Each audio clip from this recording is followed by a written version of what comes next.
on arrival. Pagpatak ng bagong taon, wala dumating na swerte. Pumalaw si Papa. Anong klaseng sumpa to? Laging natataon na Enero ang pagpanaw ng mga mahal natin sa buhay. Wala tayong karapatan na masaktan dahil tayo ang mga taong nagdulot nito kay Papa. Sabi ng doktor kanina, may sakit siya sa puso at kailangan ng bypass surgery. Kung hindi raw ay bibigay agad ang puso nito. Kaya pala, ilang beses niyang gustong makipagkita sa ating lahat.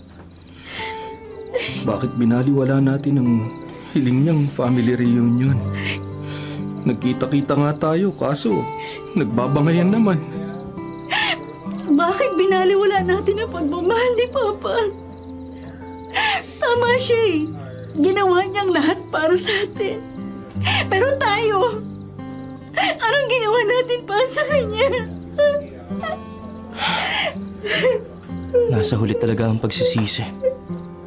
Wala nang silbi pa yung mga pag-iyak natin ngayon. Wala na si Papa. Hindi na siya babalik pa.